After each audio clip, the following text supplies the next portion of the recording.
আর্জেন্টিনার জাতীয় দলের প্রধান কোচ লিওনেল স্কলিনি আসন্ন ফিফা বিশ্বকাপ বাছাই পর্বের গুরুত্বপূর্ণ দুই ম্যাচে লিওনেল মেসির অনাকাঙ্ক্ষিত অনুপস্থিতি নিয়ে দুঃখ প্রকাশ করেছেন, যা ২০২৬ বিশ্বকাপ বাছাই পর্বের ডাবল ফিক্সার থেকে তাকে বাইরে রেখেছে।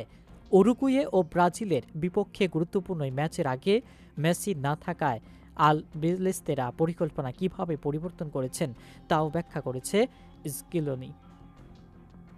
স্কালোনি বৃহস্পতিবার এক সংবাদ সম্মেলনে বলেন, কিছুদিন ধরেই লিওনের সঙ্গে কথা বলছি। তার অ্যাডাক্টার মাংসপেশিতে কিছু সমস্যা ছিল।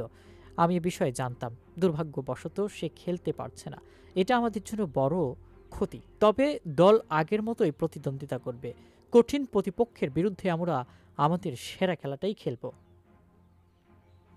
ইন্টার মিয়ামির হয়ে আটলান্টা ইউনাইটেডের বিপক্ষে ২-১ গোলের জয়ের ম্যাচে বাঁ পায়ের অ্যাডাক্টর মাংসপেশিতে চোট পান মেসি। ম্যাচ চলাকালীন একবার গোলের উদ্দেশ্যে শট নেওয়ার পর তিনি অস্বস্তি অনুভব করেন, তবে পুরো ম্যাচ শেষ করেন। তবে ভবিষ্যতে গুরুতর চোট এড়াতে তাকে স্কোয়াড থেকে বাদ দেওয়া হয়েছে। শুধু মেসি নয়, লাউতারো মার্টিনেজকেও হারাতে হয়েছে আর্জেন্টিনাকে। স্কলোনি বলেন, প্রথমে আমরা ধরে নিচ্ছিলাম লাউতারো খেলবে, কিন্তু পরে জানতে পারলাম যে চোট পেয়েছে। ভাগ্য ভালো যে আমরা এখনও ম্যাচের পরিকল্পনা চূড়ান্ত করিনি, কারণ তাকে ছাড়া সেটা সম্ভব হতো না।